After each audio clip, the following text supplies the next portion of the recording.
Your call has been forwarded to an automatic voice message system. Matt Horn is not available. At the tone, please record your message. When you have finished recording, you may hang up or press 1 for more options. It started in Seattle after everything happened. I wish I could explain. I'm so sorry. It was all my fault. Step back. Dad came out to help. Oh no. On the ground. Somebody called the cops. Now. Hey Matt, I've been trying to call you for the last couple of hours. This is Gonzalo Martin. Check out the game, Life is Strange 2. I think you're really going to like it. It's quite a unique game. You get to be the own author of your story. I don't know, I find it quite cool, and I think you're going to like it. So check it out and let me know what you thought. Bye, man.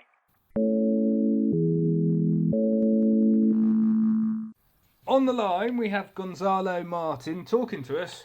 From where are you talking to us from, Gonzalo? I'm talking to you guys from Los Angeles, LA. What's the weather like, Gonzalo?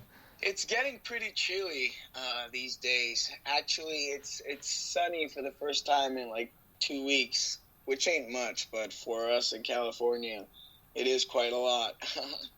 And of course, it was Friday the 13th yesterday. Yes, quite a memorable date. For the British, it certainly was, but we're not going there.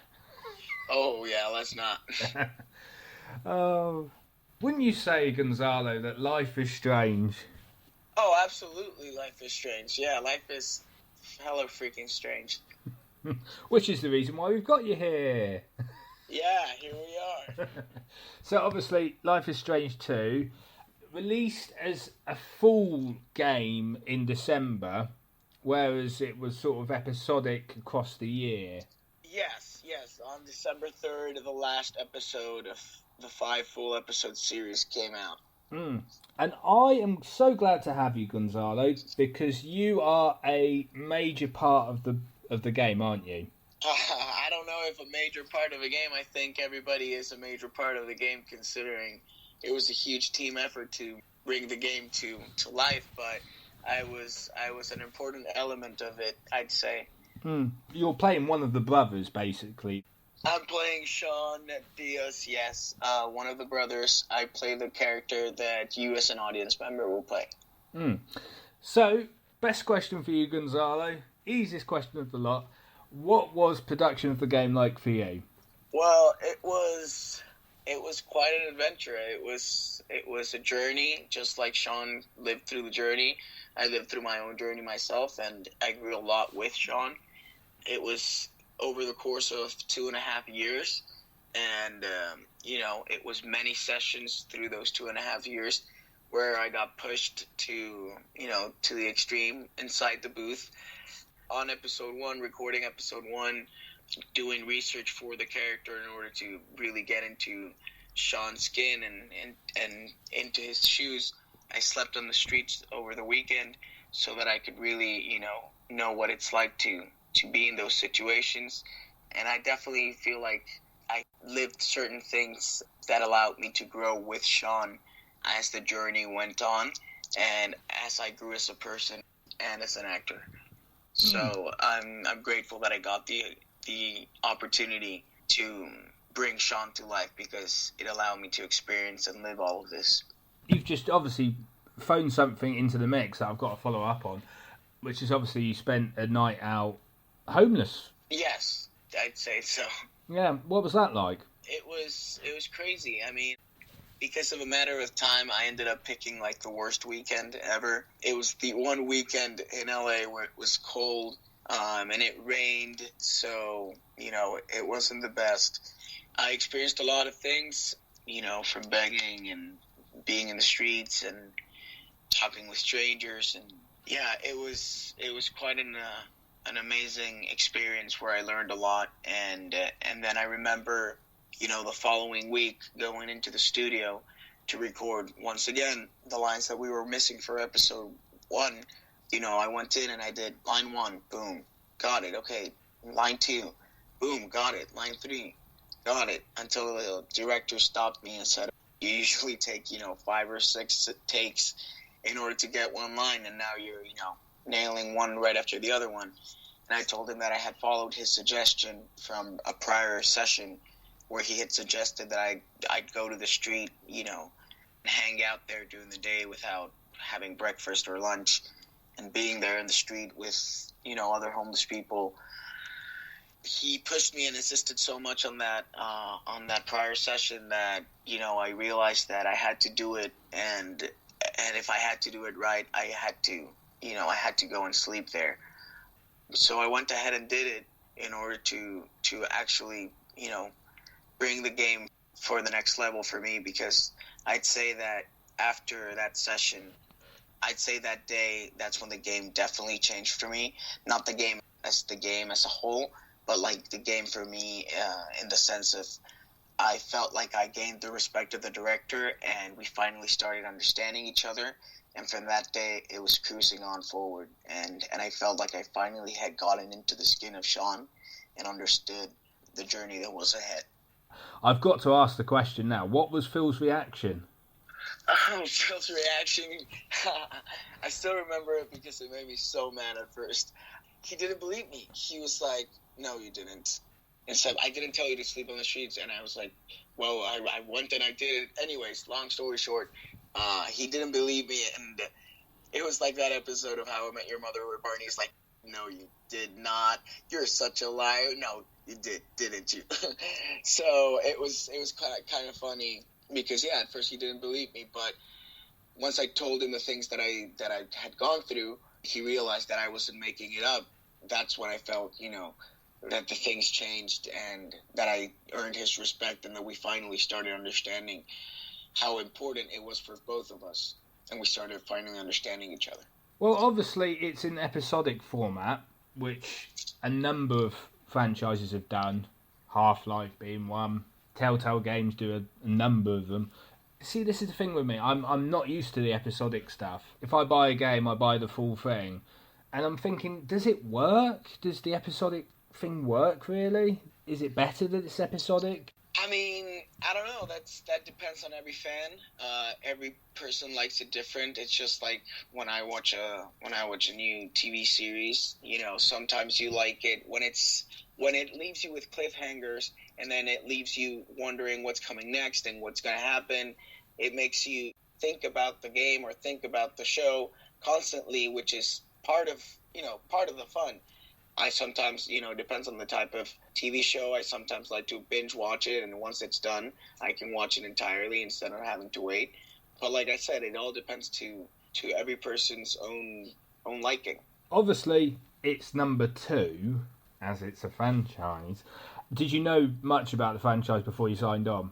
I actually did not. I had no idea I was working on Life is Strange 2 until like a month it came out. So you didn't know about Life is Strange? Well, here's the catch, and here's why I'm embarrassed I didn't catch it. So while I was working on episode 1, the director suggested that I play Life is Strange 1 on my PlayStation. And so I did. Like I said, I'm not much of a gamer.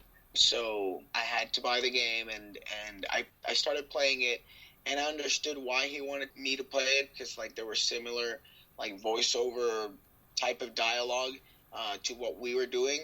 So I was like, oh, okay, I get what he's trying to do. This is for me to learn. And then, I didn't connect that I was probably doing the second game to this one because, it was different characters. It was a different story. And so, it wasn't until a month before it came out where they actually, they told me, come on, it's not possible that you don't know yet. We're a month out from episode 1 and you don't know. And that's when they finally told me. And it was quite cool. There is a bit of trivia on the IMDb. Not sure if you've seen this. I didn't know this. This is not really plot spoiling, I don't think. I think because it's an episodic thing and people have had it across the year, I think they'll know what I'm referring to. When Daniel and Sean's you obviously, are in the forest, Daniel sees a mushroom on a tree and says it looks like a clicker, and then you, Sean, make a weird noise. You see that? Looks like a clicker. Creepy. What the hell is that? I should have listened in biology class. Yeah. Stop it. Oh, is that why everybody's trying to get me to do a clicking noise? Yeah. It's been so long since episode 2, I completely forgot about the clicker noise. I don't even know how it sounded, how I did it, but I'm guessing it's something like that. The reason why they're asking you to do it is I finally understood it. I'm playing the game now, like just now. You're playing Last of Us, hopefully. Yeah, I'm playing The Last of Us just now. And yeah, I'm really liking it, actually. I'm understanding the gaming culture and how immersive a game is, and it's pretty cool. So you have got the connection now. Yeah, no, absolutely. I just didn't grow up with games. Well, obviously, talking about The Last of Us, which obviously is a massive thing in itself, which I believe they're thinking of turning it into a movie, a game adaptation.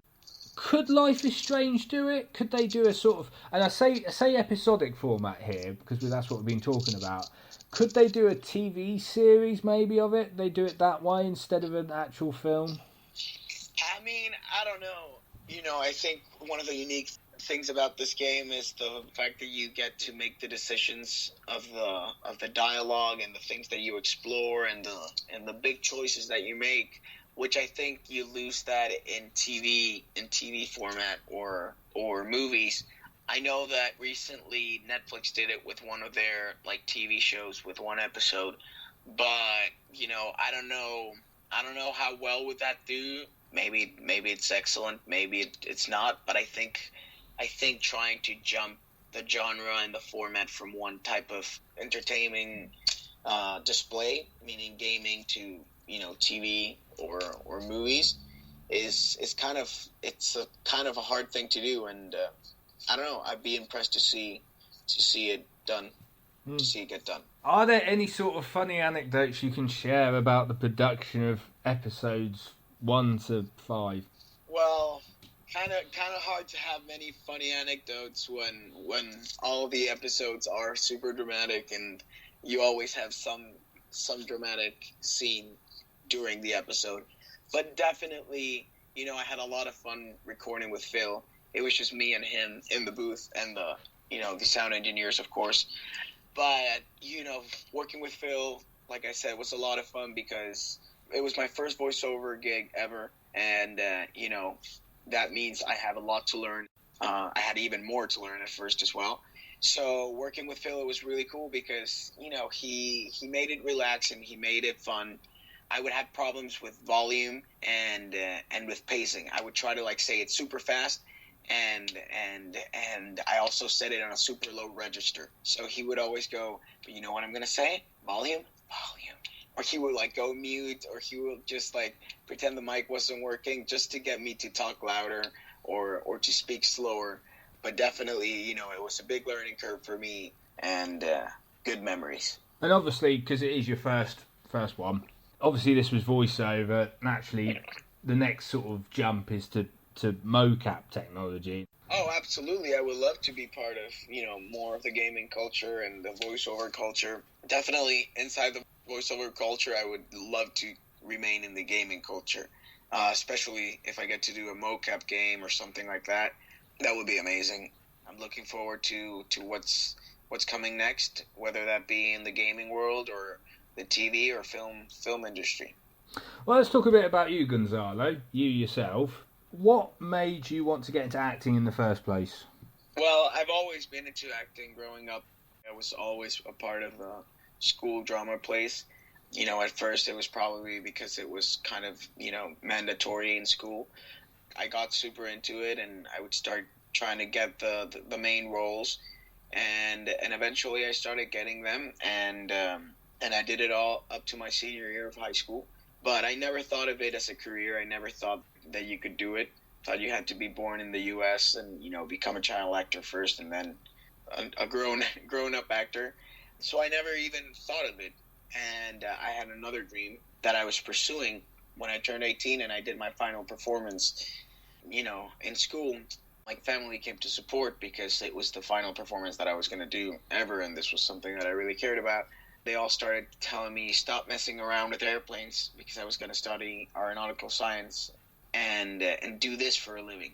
And by the time the 55th person said, stop messing around with airplanes and you should do this for a living, something clicked in my head, and I was like, maybe they have a point. So, yeah, I thought about it and decided that, I realized that acting was my true passion and my true calling. That's what I wanted to do. And I moved out to LA to study acting. What advice would you give to anyone wanting to pursue a career in the industry? I would definitely say get training.